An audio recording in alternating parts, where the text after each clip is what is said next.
Hello everyone and welcome to a really awesome game that was played yesterday on Daniel Naroditsky stream. He's playing against World Chess Championship candidates participant Maxime Vachier Lagrave, who is currently leading the candidates tournament alongside Yanni Pomnishi.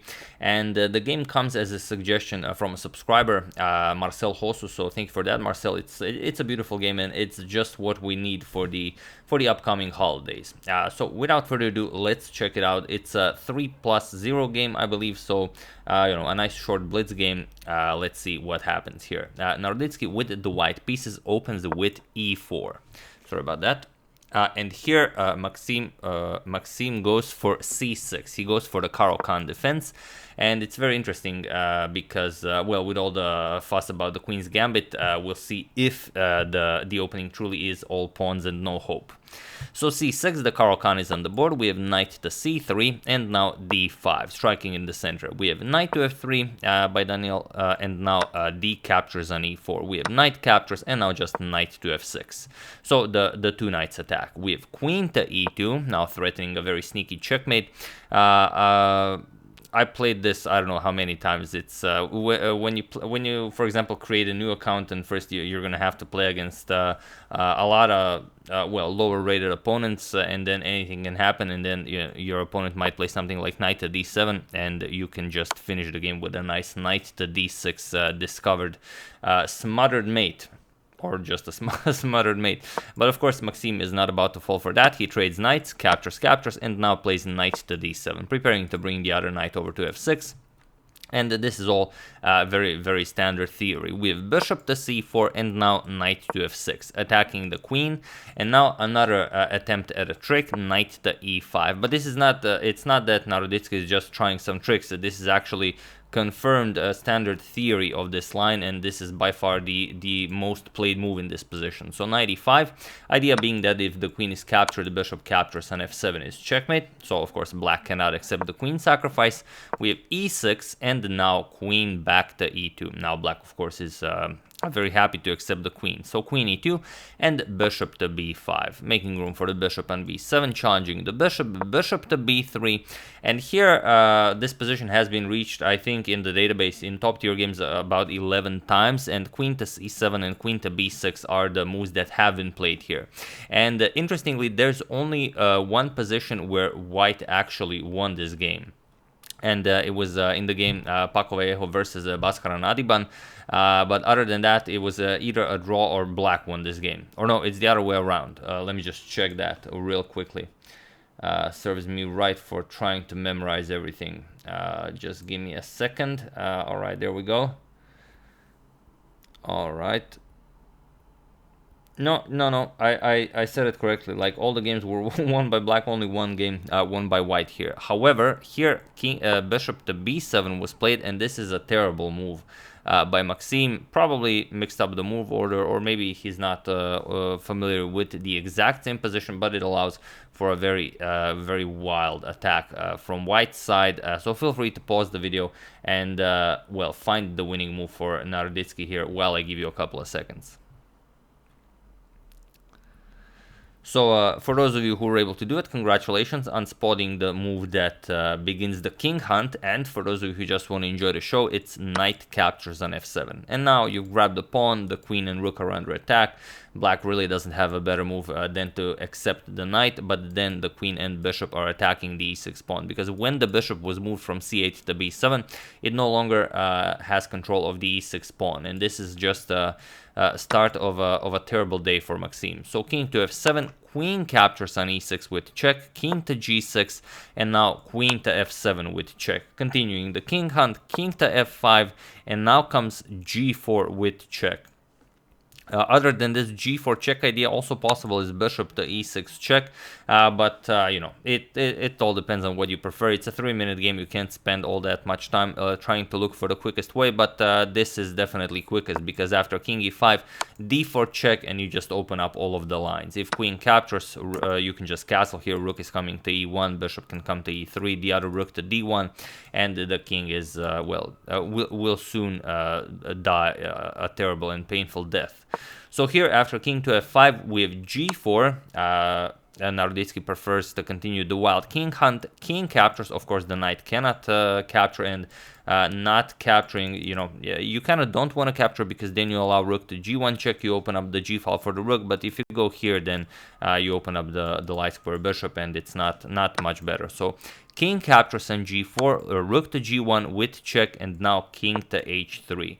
And interestingly, here black is completely lost. It's actually a forced checkmate in 9, but only the first 2 moves are what matters, because then after that black will just have to give up pieces for no reason to just survive a few more moves. So feel free to pause the video once again and try to spot this sneaky sequence while I give you a couple of seconds once again.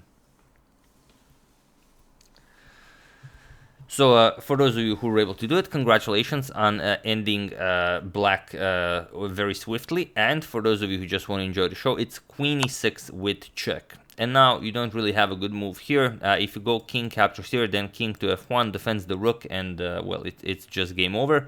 Rook to g2 is coming, and of course if king to h4, then queen to f5. So that was the maneuver you had to spot, and now again it's all over. Not much you can do here. It's just well, a very quick checkmate, and there's nothing you can do. Even if h6 preventing g5, you can still just check the king. For example, h6, queen f4 check, king goes back, then bishop to f7 check is an idea, and it just all falls apart. We can even show it as it's quite nice. Queen f4 check, king can go to h5, now bishop to f7 check, and now the rook and bishop attack. This bishop to g6 will be checkmate. So there are so many beautiful checkmates in this game that haven't happened, but we are going to show them. So here, rook to g3 check instead, and this is of course much more aesthetically pleasing, as you want to bring the black king deep into your own position as much as possible. So king captures on h2, and now comes bishop to e6. Here Naroditsky's plan is bishop to e6 and king to f1, and then of course rook to g2 will just be checkmate. King to f1 is much more precise than starting with bishop to e6, because you'll see what happens in the game. Bishop to e6, and now of course Maxime goes queen to d6, which would not be a viable plan if king to f1 was played first, because now he will give up the queen for the rook. Of course white is still completely winning, it would just be much faster. So king f1, queen captures on g3, and now f captures on g3, and now rook to e8. So here Naroditsky is completely winning, but Maxime was able to survive, and maybe he can do some damage. He still has 2 rooks, a bishop, a knight, anything can still happen. So here queen captures on b7, only good move for white. Rook captures, and now queen captures on a7, preparing to bring the queen into the attack now. We have knight to e4 by black, and queen to g1 with check. King h3, and now queen to h1 with check. Luckily the knight is protected, so king captures on g3, and now d3, attacking the knight, and finally open up this dark square bishop. Rook to f6 with check, king to e2, and now rook to f2 check doesn't really do anything. You can just play king e1, and now not much for black to do here. So after king e2, we have knight to f2 with an attack against white's queen, and now queen g1 check, king h3, and now bishop to e3. Now the knight is under attack twice. You have to do something, although not much for you to do there. Bishop to b4 was played. Now trying to offer the knight here. For example, if you capture the knight here, then maybe some damage can be done with a rook to e8 check. The bishop covers this diagonal, but it's very unlikely. So instead, after bishop to b4, queen captures on g7 was played, and it was well, not in this position that Maxime resigned. He played one more move. He played rook h to f8, but then the game is almost over. Feel free to pause the video for the last time and win this game for white in the quickest way possible, while I give you a couple of seconds. So for those of you who were able to do it, congratulations on finding rook to g1, as this is the quickest way to victory. Rook to g1, and it was in this position that Maxime Vachier Lagrave, the leader of the Candidates Tournament 2020, resigned the game, as there is nothing more to be done here. There are too many checkmating options for white. For example, queen captures on h7, rook here, queen captures with checkmate.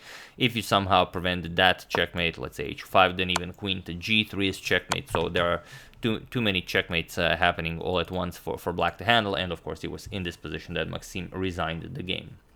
So a beautiful game, and really thanks again, Marcel Hosso, for recommending it. I seriously doubt I would have found out about it if you haven't suggested it, and we would be bereft of such a brilliancy, especially against such a strong player like Maxime. So big congratulations to Naroditsky on his fine victory against such a strong player. And yeah, that's it. Hope you guys enjoyed it. Yeah, also something I wanted to show you guys here is the accuracy at which the game was played. Also an option you can do on chess.com.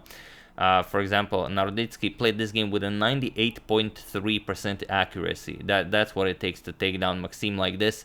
And if this game was any more correct, it would only mean that checkmate would maybe happen faster. But other than that, the game was always better for White. At no point in the game Black even had a chance, unless White made a terrible mistake. So yeah, once again, I do hope you guys enjoyed it. Merry Christmas to everyone if I don't make a video tomorrow. I hope I will, but you never know what tomorrow holds. I would like to thank Antonio Jesus Carrasco, Paul Revenue, Bjorn Bartel, Jeffrey Clayman, and James Eugene Cashman for a contribution to my channel. Thank you a lot, I really appreciate it. As usual, you can check 2 of my previous videos here. Thank you all for watching, and I will see you soon, continuing with the coverage of the Morphy saga, checking up on your wonderful suggestions, and whatever else happens in the world, which is a lot, actually, as we have another big tournament featuring Magnus and the fellowship starting from 26th of December, I think, until 3rd of January. But yeah, thank you all, I will see you soon, and have an excellent rest of your day.